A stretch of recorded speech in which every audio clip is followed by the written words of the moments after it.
Good morning, children.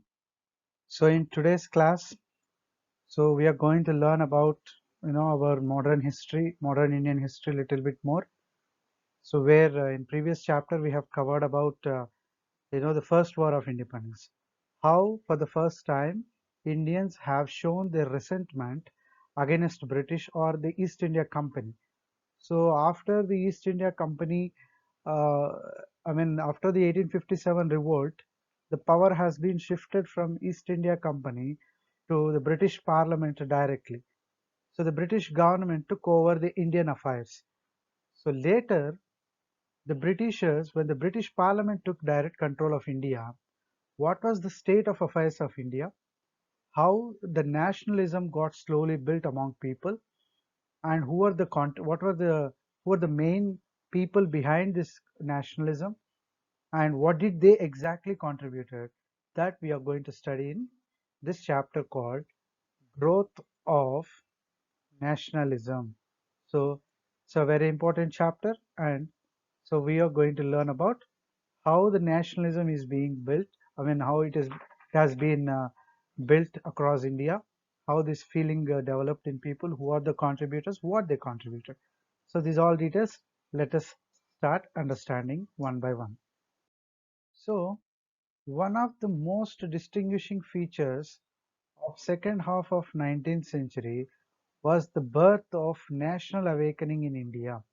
So in India, the second half of 19th century. So once East India Company's rule has been, or the power has been shifted from East India Company to the British Parliament in the middle of 19th or in the second half of 19th century, national awakening in birth of national awakening of India happened. What is birth of national awakening? First, let us understand what is national awakening. People being aware of all the policies taken by British, or people being aware of the way the British are going to rule them, or the way they have ruled them, especially the East India Company, how it has ruled them. Being aware of such thing is called the birth of national awakening, and it originated from the concepts of nationalism and right of self-determination initiated by French Revolution. So how this national awakening or nationalism or something, these kind of new feelings entered into Indians because of a great revolution called French Revolution. So in French Revolution, so I'll not go very deep into these all concepts, French Revolution and all, but in a broad understanding, you understand, you try to remember that French Revolution is a internal revolution brought by the majority people against the ruling class. So who were torturing them for taxes and all. So there were estates and all, first estate, second estate, and third estate. So third estate people were majority people and common people. They were always the taxpayers, and the other two estates, the ruling class, they used to plunder their wealth through the form of taxes. So against this kind of system, French people have revolted, and they had a right of self-determination. That means that yes, they can change their situations in their place. That self-determination helped people to start a revolution and to bring out many new changes in their society. The socio-religious reform movements in India as an offshoot of modernization introduced by British in India and as a reaction of Indians to British colonial policies. So there are many reasons why this nationalism has been developed in India. Nationalism in India developed because of many reasons. First is French Revolution. So in French Revolution, they learned how to be very firm and how to be very determined to achieve what they want. Second thing was socio-religious reform movements in India. That means the people who got inspired from this French Revolution and all, they understood that people should be changed. In those days, India was in the dark ages. That means they were living in superstitions, many kinds of immoral practices. There are some like child marriages, untouchability, many such things were there. So the certain people thought that socio-religious reforms, that means in society and religion, certain reforms should be needed. Only then people can be motivated for nationalism and all. Otherwise, they will be with their superstitions and they won't understand this nationalism and all. So, social-religious reform movements also played a very important role in birth of nationalism in India. So one is French Revolution, social-religious reform movements, and modernization introduced by British. So the British East India Company, when they came to India, and the Britishers, to make their trade more easier and to make their what do you call transportation system or in any aspects communication system much easier, they have modernized a little bit India. So they have modernized, like bringing trains or bringing telegraph. Okay, so many such things, transport, laying roads. So many such things they have done. This modernization, all in giving English education. So all such things also helped as a factor for certain people to understand what the British are doing. And reaction of Indians to British colonial policies. So nationalism also developed from the reaction of Indians against the British colonial policies. Some of the educated Indians, they understood that how these people are taking away the wealth from India. So they have reacted in many ways. They you know that we will discuss in the chapter in detail how they reacted and all. So one is French Revolution, the second one is social-religious reform movements. Third is modernization introduced by British and reaction of Indians to British colonial policies. So as India was a colony of British, the policies introduced by British in India as a colony are called colonial policies. And the political awareness generated by these trends gave birth to various political associations. So by all such things, what happened? It gave people a chance to form political associations. So understand this term, political associations. That means they started coming together, people who got with similar kind of ideologies, they came together and they formed some associations. And finally, these associations culminated in the establishment of Indian National Congress in 1885. So finally, in the year 1885, made all these political associations to merge and form one political party for India called Indian National Congress. This party formation turned the Indian history in a very big manner. So that we will see how this party has formed and all in the later classes. So these all reasons made people to come together and form some political associations, and later many such political associations they formed Indian National Congress in the year 1885, which which formally began organized national movement in India. So what do you mean by organized? Under one political umbrella, all the people came together and they started working for a common goal. So thus India has seen the birth of nationalism and the other national movements in later days because of this kind of reasons. So now let us understand what are the factors promoting the growth of nationalism. So see, we have seen that yes, awakening, people started awaken. They tried to feel the yes, how Britishers are doing, what they're doing and all. Later, certain factors promoted nationalism. There are many reasons for the birth of nationalism, like French Revolution, or you take so that factors which we have discussed in previous slide, they were helpful for the birth of nationalism. So what are those? So French Revolution and this what do you call socio-religious reform movements. These all helped for the birth of nationalism. Now the nationalism which was born, it has to be grown. It has to be taken to even common people. and there are certain factors which led for this nationalism to grow in Indians or among Indians. Now, the nationalism refers to the feeling of oneness. So, before understanding what are the factors, let us see what is the definition of nationalism. So, very important definition. It refers to the feeling of oneness. So, this you understand, right? What do you mean by oneness? Feeling that we are all one, and common consciousness. What do you mean by common consciousness? Any person is said to be having nationalism if they feel that yes, we are all one, and whatever is happening in their place, if they are conscious about that, and if everybody is conscious about what is happening in their nation, it comes under the common consciousness. So nationalism refers to feeling of oneness and common consciousness that that emerges when people living in a common territory.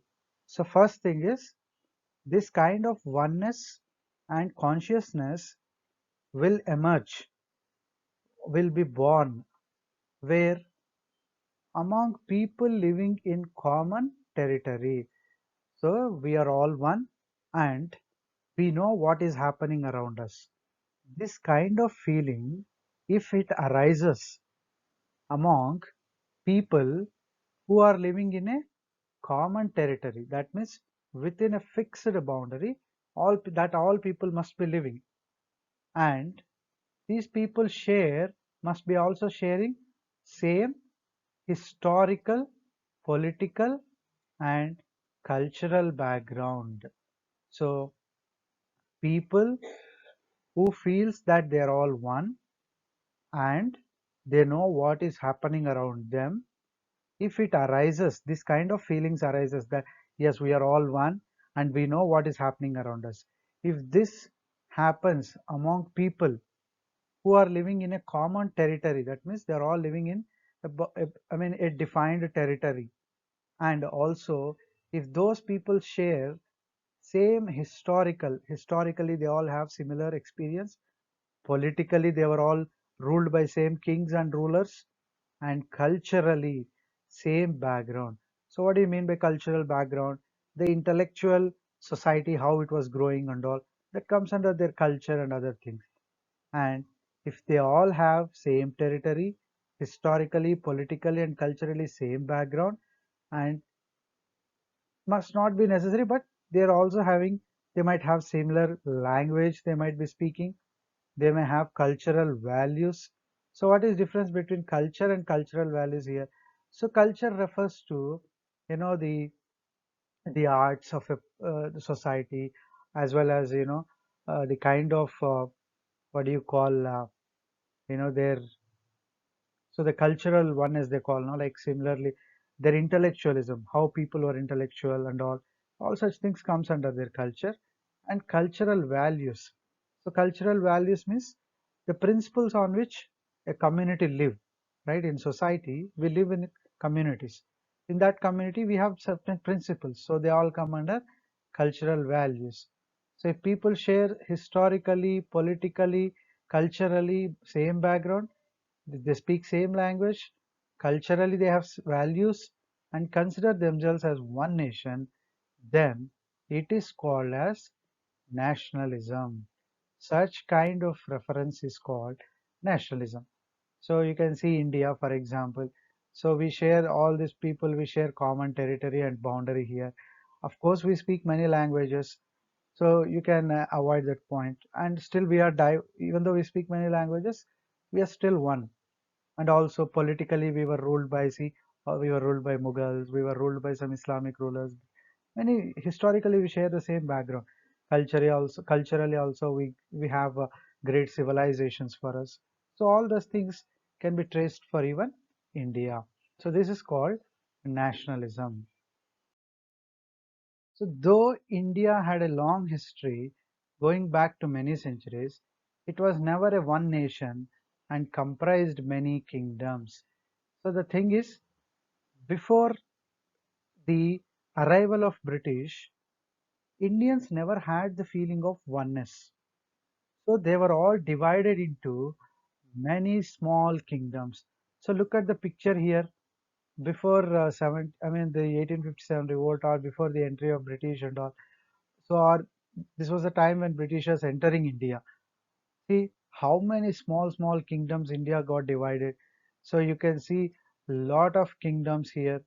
So Nizam of Hyderabad, Bengal, Awadh, Mughals. So Nawab of Sindh, the Durrani Empire.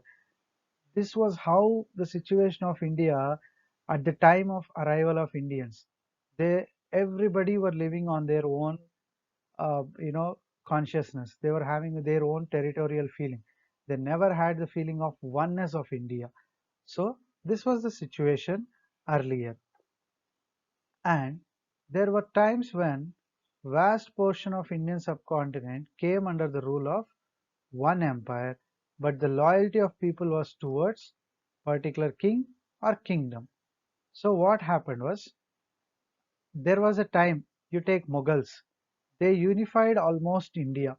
Majority of India was under the control of Mughals. Even though Mughals united India and they referred as the emperors of India, still there are many kingdoms under Mughals, right? Like you take Bengal, you take Hyderabad, I know Nagpur, Kanpur. No, these are all small. These are all the kingdoms under Mughal Empire.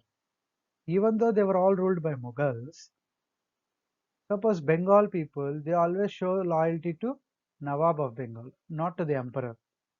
Their loyalty was only limited to particular kingdom.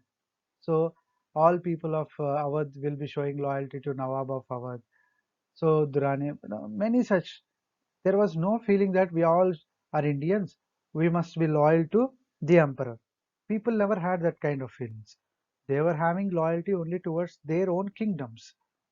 And the modern feeling of nationalism was lacking among them. So the togetherness, having same conscious what is going around the whole country, this was lacking among Indians when British conquered them. I mean, when British conquest began in India, this was the situation. And it emerged during the British rule mainly as a reaction to British rule. So when British entered India, then what happened? As a reaction to policies made by British, we started feeling the togetherness. Okay, the clash of interest of Indian people with those of British. That means our interest, suppose in a village, if a farmer, if a weaver, and if a if a craftsman, if they're all living together. Earlier, they were worried about their own thing. Now what happened? Because of British policies, all the people got affected. Now they all started coming together. As a reaction to British policies, all the sectors or all the sections among Indians, they started coming together. Once they came together, they started the feeling of oneness, and this was slowly growing among Indians. As we have read in the previous chapter, Indians resisted British rule from its very beginning. So from the time of Mughals, you take, they were misusing certain permissions given by Mughals. They were doing trade in illegal way. I know they were trying to evade taxation, and they were trying to force farmers. We discussed many problems that are faced by people, our different sections of Indians in previous chapter. So from the very beginning, people started resisting against the policies of British. But this resistance was localized and scattered. So what do you mean by localized and scattered? See, you take even the revolt of 1857. So it was slowly spreading from one place to another place, but it was never same reason at all the places. Every place had its own reason, so they revolted. And it was a localized revolt. That means to that area, that revolt is specified. So when Nawab of Bengal was dethroned, other Nawabs were not bothered. They were having their own ways of living. So localized living was earlier present, and it was also scattered. So nobody were worried about the neighbors. So everybody were having their own kingdoms, and they were living in a scattered way, not worried about what is happening in the kingdom next to them. It was undertaken by, but this resistance was localized and scattered. It was undertaken by the deposed chieftains, their descendants and relations, zamindars, ex-soldiers, and officials of Indian states. So initially, the East India Company started politically involving in the affairs of Indians. So the first sections to get affected with the British policies was chieftains. That means they might be the rulers, they might be the in charges of the land, their descendants, that means their successors, their relatives, zamindars, right, who are having control over the lands, ex-soldiers, and officials of Indian states. So everybody were politically, you know, they were affected by the policies of British. So these people, because of the political policies of British, zamindars were no more in charges, and chieftains were removed from their positions. Some soldiers were removed, and officials serving in the kingdoms were removed. When they were all removed, they were very angry against British. So it was these people who first showed their reaction. And the culmination of traditional opposition to British rule came with the first war of independence. So when these all localized and soldiers and zamindars, peasant, these ex-soldiers and descendants, when they were showing their reaction, all these reactions in a long-term way later suddenly triggered out like first war of independence. So all these localized and scattered reactions of different sections like zamindars, soldiers, chieftains, and these people, they were all culminated. That means they got clubbed and they were united. They all came. Their all reactions came together in a big way in the form of First War of Independence. Although it failed to achieve its objectives, it inspired the Indians to resist the foreign power. So, yes, First War of Independence was a failure. In one side of the coin, you can call it as a failure because the British have brutally suppressed this 1857 revolt. But it also inspired the Indians to resist the foreign power. For the first time, Indians understood that they can resist the foreign powers, such a gigantic powers like Britishers, and make a determined struggle for country's freedom. So, First War of Independence have failed in its objectives. What was the objective? They have declared, Mughal emperor again and all, which was completely, suppressed by British. But it inspired Indians that they can revolt and they can also deal with the foreign powers who are looting them. So thus the very nature of the foreign rule resulted in nationalistic sentiments rising among the Indians and produced conditions conducive for rise and growth of a powerful national movement. So the very nature of the foreign rule, that means the foreigners who are the Britishers, they were very much aggressive in their ruling. They were looting the wealth. They came as traders. They started involving in the political affairs of people. So you can see here now they're meeting the Mughal rulers or the rulers of a local kingdom, entering into their territories, political affairs, doing wars, taking control of territories like Bengal, richest territories like Bengal. These all things happened. So the very nature of foreign rule. In fact, Indians were not having any idea of becoming together and all, but these foreigners, when they came and they just introduced their policies, it united all the Indians, in fact, as a reactionary thing and produced conditions for the rise of a powerful national movement.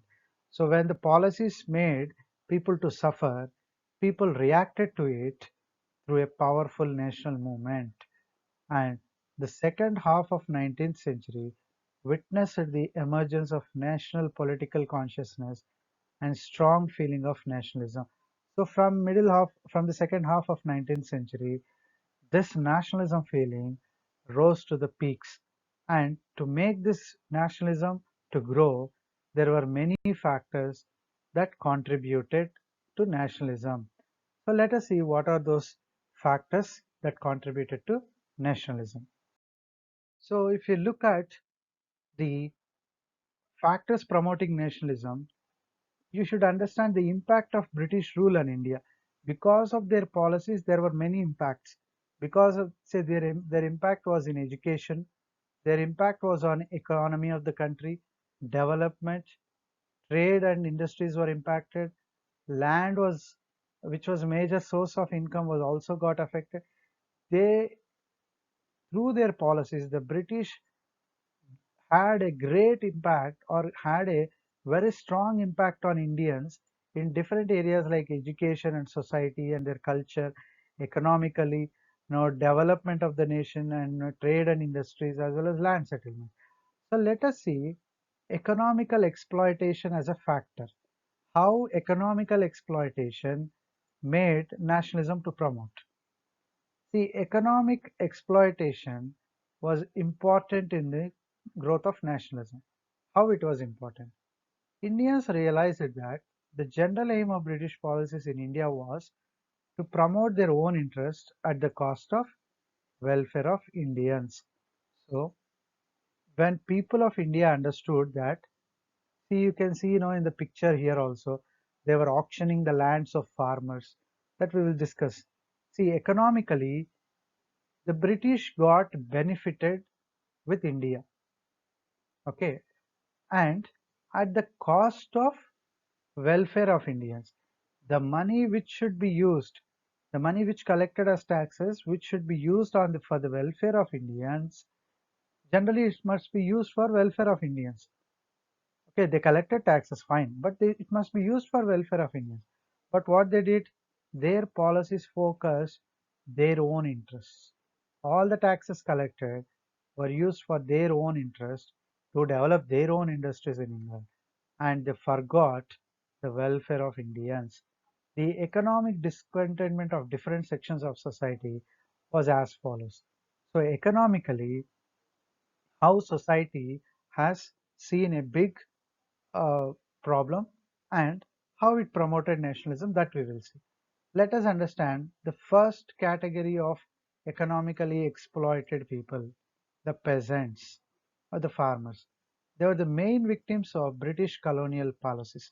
So farmers, who are the major landholders of, who are the uh, major people dependent on land, they got severely affected with the policies. The government took away a large part of their produce in the form of land revenue and other taxes. So, how peasants got affected during British rule? The large part of produce in the form of land revenue. So, the Britishers took away a large part of their production in the form of land revenue. So they collect land revenue in high amounts. And also they collected the production. They used to take away all the food products or whatever they grow. They used to take away majority of the production and other taxes. On one hand, they are taking away the taxes. On the other hand, they are increasing the land revenue. Exorbitant taxes led the peasants to the clutches of landlords and money lenders. What do you mean by exorbitant? That means to a very intolerable level, very high level taxes were collected, irrespective of whether the farmers can pay or not, whether there are any disasters going on in that particular village or town, or is there any drought going on, irrespective of all these things, they collected exorbitant taxes, that means unbearable taxes. Because of such taxes, to pay their amount in return, peasants, they started becoming they started becoming puppets in the hands of landlords. They started selling away their lands through auctioning and all. They give money, and if they don't pay what they, and they used to, the money lenders, they charged high interest for the farmers, in to cultivate their, to, see, money lenders generally they give money for the farmers so that the farmer can use that money for agriculture, and that money is given at a high interest rate. If they don't pay, then the lands will go into the hands of these landlords, and they used to auction those lands and whatnot. Peasants were the primary sufferers, and majority of the population in those days was dependent on agriculture. Majority of them were peasants.